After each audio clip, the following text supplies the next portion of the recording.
right. Most investors think that creative finance is risky, but it's only risky if you don't know how to protect the deal. Today, I've got Michael McDonald on, a killer investor and educator who's not just doing sub-2 deals. He is stacking paydays using trusts and teaching people how to do it the right way. He's got a system that protects the assets, keeps you compliant, and gets you paid 3 times on the same deal, upfront, monthly, and again at the exit. So if you've been scared of creative deals or you just think it's too complicated, this episode is going to change how you do real estate. Let's get into it.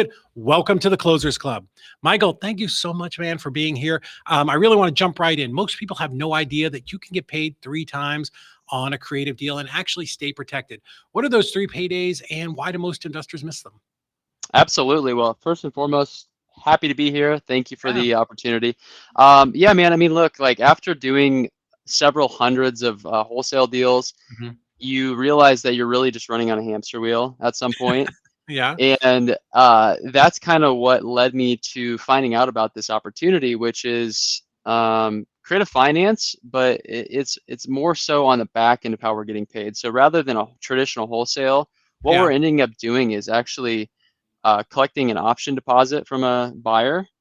Once we structure the deal on the front end, we're then advertising this deal for rent to own or subject to, kind of wrapping these deals to an end buyer. So we get paid on the option deposit up front, and then we get paid on the monthly cash flow, and then we get paid at the end if they exercise their option or the interest over the course of 30 years, if we can structure it that way. So you're taking these deals down. So you're taking them and owning them as your company, right? And then going out. I love that. And then finding a tenant buyer, which is so important because so many people are struggling today to buy houses. I love that you're out there, giving them an alternative where they may not otherwise, qualify for a bank loan.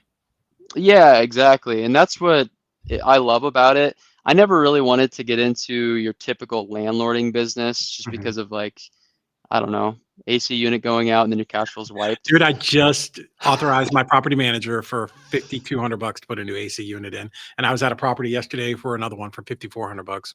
Yeah, and I'm not saying you don't have to deal with that as part of this as well, because I just replaced 3 this month. So that really sucks. But it's part of the deal. And at the end of the day, once you get somebody in there, once they start to take care of this home like it's their own, those types of things aren't really your problem anymore because they've put $20,000 down.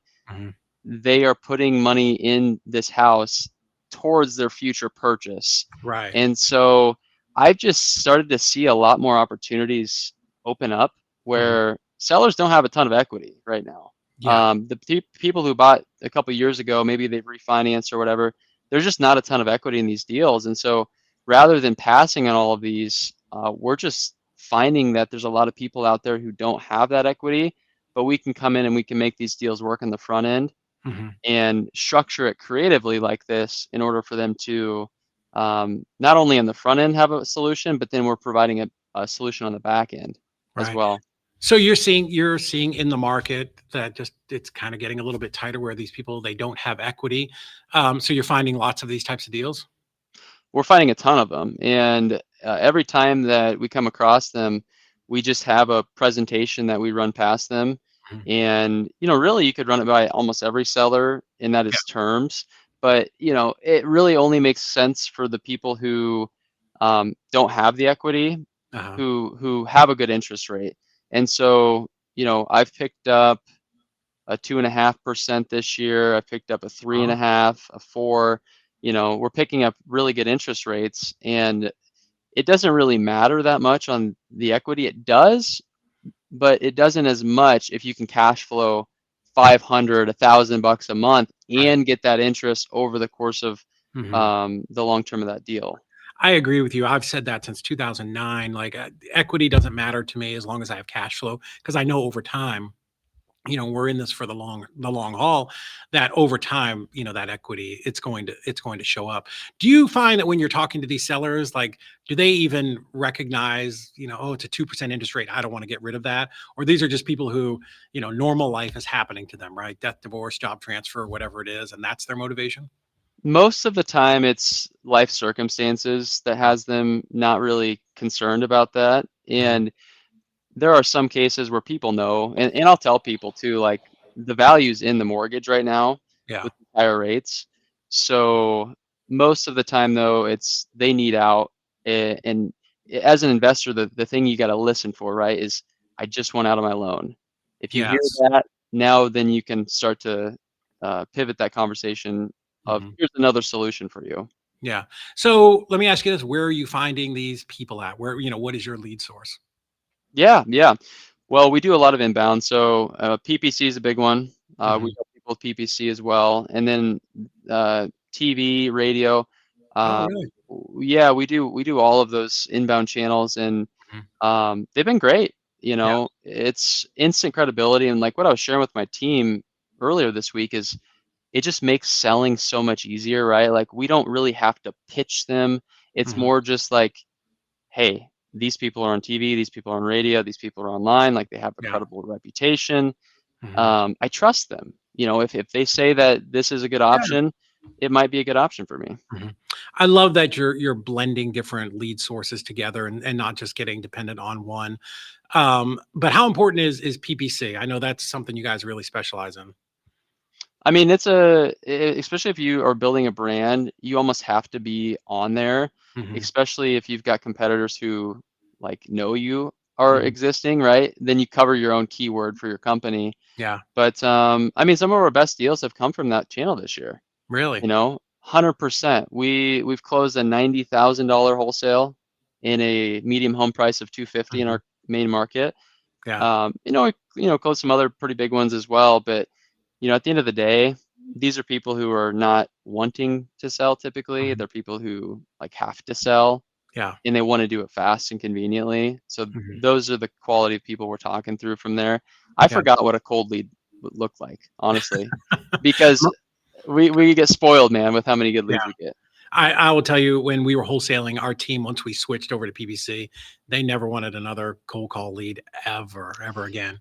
Yeah, that's the challenge, right? They kind of expect it now on Yeah. acquisitions, so you gotta keep feeding them. The Yeah. team's hungry. I know. How many are you working in multiple markets or just one? And do you want to talk about which markets those are? Sure. Yeah. So we are 100% in Nebraska right now. Good. I've done the virtual model, and it works 100%. Mhm. However, what I will say is, with us spending more money on TV and radio and some of these other Yeah. sources, we have just became the local guys, and it's been a complete game changer. Mhm. Especially, I think what's important when you're trying to structure one of these deals like this, Yeah. you somebody has to know who they're talking to. They're not going to probably do a deal like this unless they are Mhm. extremely motivated and don't have a chance to really even do their research. With this, we don't pressure people. We just kind of let them know this is an option, and that seems to work really well for us. Yeah. What was that switch? Because you were virtual at one time, right? You were working multiple markets. Yeah, so just to give some context for anybody who doesn't know who I am, I moved to Vegas 5 years ago, Mhm. and so I am not in my local market, so I am technically virtual. Yeah. It's more of my team. I have an operator, I have an assistant, um, a couple acquisitions, lead managers, etc., who are in the market, right? Mhm. So I've got this interesting dynamic where I'm not local, but my whole team is, and we Yeah. are showcasing as a local company because Mhm. technically we are. It's just I'm Sure. not. Yeah. So you can't operate this from anywhere. What was Yeah. like the biggest reason that had you kind of pull back from that virtual model and go local? Because I've seen that with some other people that we worked with in the past. Yeah, I've talked to quite a few high level operators myself who have had the same experience, and I think a lot of it has to do with just COVID being long and gone, Mhm. right? That made it really easy to go virtual at that Sure. time, and people kind of getting back to the way things were before COVID happened, Mhm. and wanting to shake hands, and especially I feel like with our market, Midwest specifically, people tend to be, more handshake, good old boys, and I think you can probably relate in the South too. Yeah. And so, our acquisitions team, I love virtual. I Mhm. could have a conversation with anybody across the country, but our team had a little bit harder of a time converting. it wasn't even converting the contracts. We could sign up all the contracts. So I Mhm. think it was between the conversion of a contract to the finish line, our fallout rate just became too high. Right. And so it was costing us a lot of money in that. Our fallout rate now is like 15, 20%. It's like nothing. Yeah. At the time that we noticed it kind of becoming a problem, it was like 50%. And it Yeah. was like, That's a ugh, like, nationwide average. yeah, it's crazy. And I don't know. It was hard for me to do business like that. I couldn't like it didn't sit well with me, Yeah. right? To have that many contracts falling out, it was just kind of like a revolving door of contracts. And Mhm. you know how much work goes into I do. PCing, right? Running a transaction all the way to the finish line for it not Yeah. to work out is it's a lot of headache. It absolutely is. Let's jump back into the creative deal. So, I think a lot of people get nervous about doing these types of deals, whether it's sub 2 or, owner financing, something like that. And I don't think that necessarily creative deals are dangerous, but sloppy paperwork absolutely is.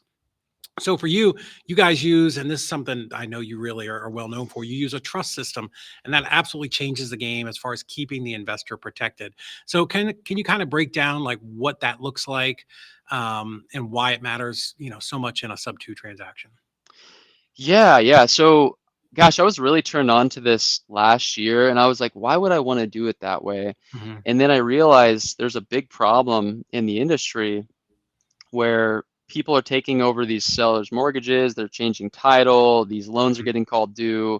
It's kind of Yeah. screwing everybody over. Yeah. And I was searching for a new alternative, and I found this trust system, and I'm like, wow, um, this protects the seller, right? Where ultimately what we're doing is we're putting the property into a trust that Mhm. they're a beneficiary on 10%. Yeah. So if you're familiar with like the act, Garn St. Germain Act, Yeah.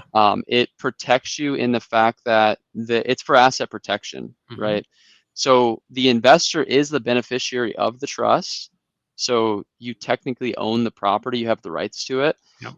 And what I love the most about it is, you can go out and get insurance for the trust. You can go do all the things you can do with the subject too, right? Mhm. But I feel more protected. It doesn't feel as like, I love the gray area. Don't get me wrong. Most investors love the gray area, but it just doesn't feel like I'm breaking any like Yeah. rules, right? Mhm. And so that's what I love the most about it. And another benefit from the seller's perspective is, well, who's paying my mortgage? Right. We have a servicing company who pays the mortgage, and they can get notified if it doesn't get paid, and it protects Wow. them.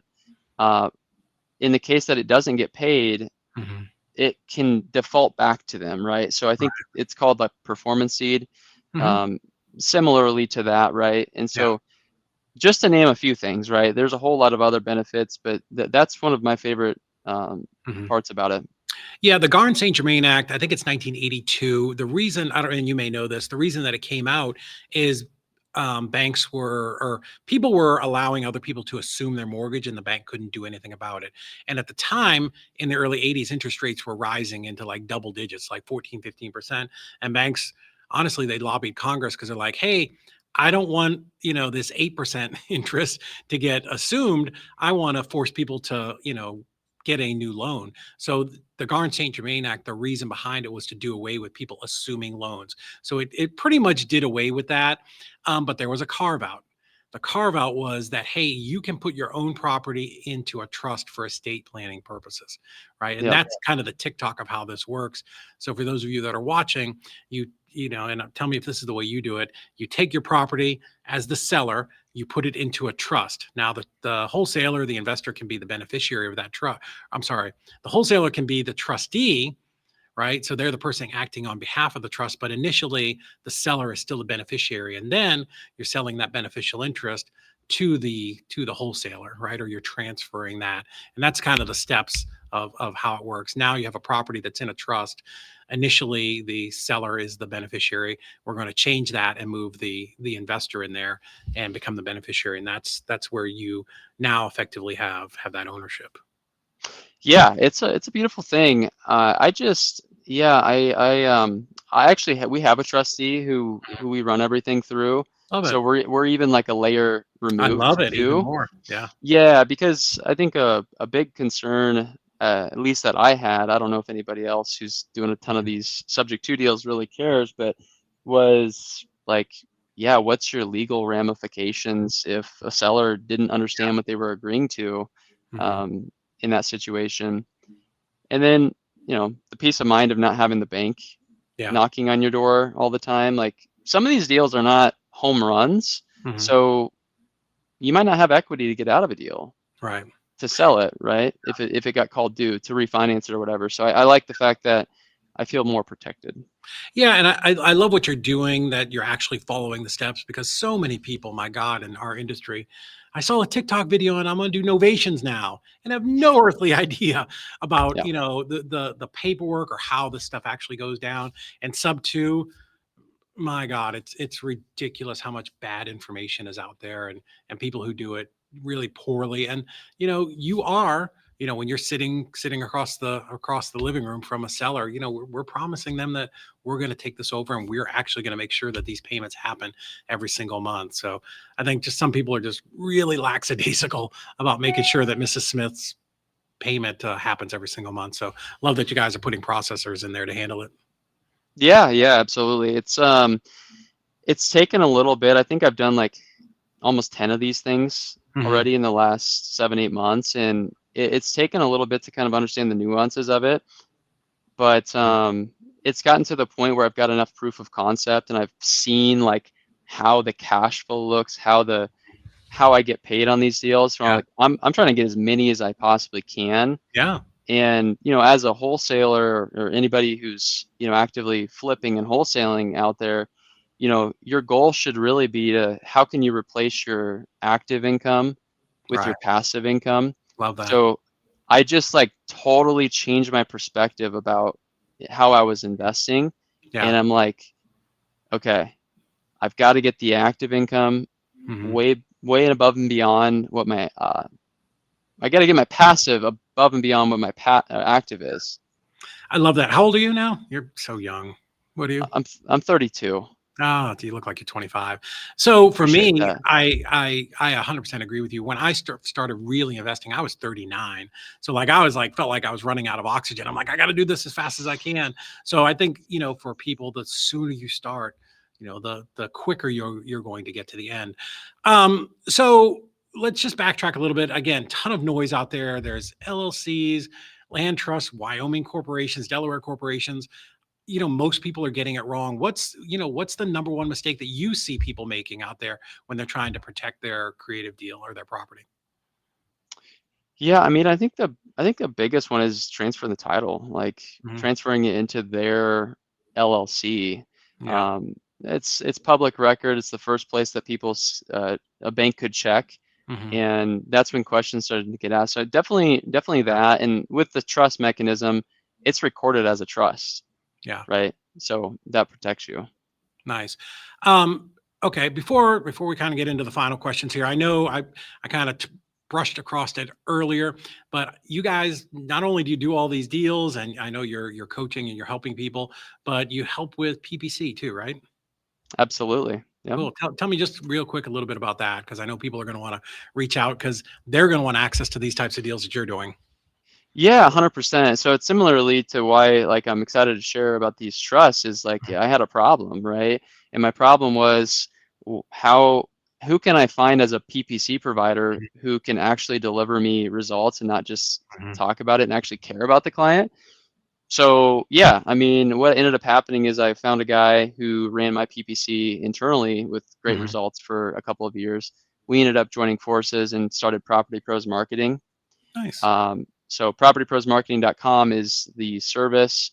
Mhm. And I would just say like anybody who's interested, we can do an audit for you and kind of look at your account. Um, but also, you know, we are very hands-on with our clients. I know Mhm. everybody can say that, right?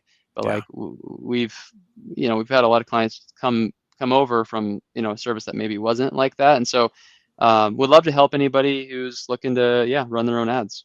Okay.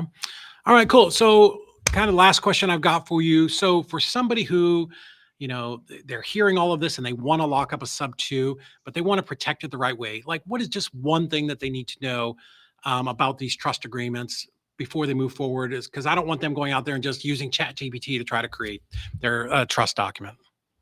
Yeah, the paperwork is definitely the key. And Mhm. so having access to that paperwork important. And then I think having a trustee, honestly, on your side who understands the Mhm. nuances of this. Mhm. Um, it's all fun and games until you go to court, right?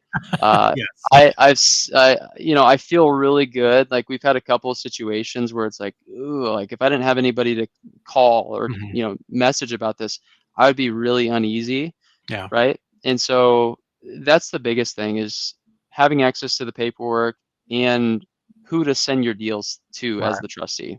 Right. 100%. I personally know investors here in Chattanooga who, got sued, and because they had the right disclosures in there, the seller wasn't able to take them to court and say they were taking advantage of them.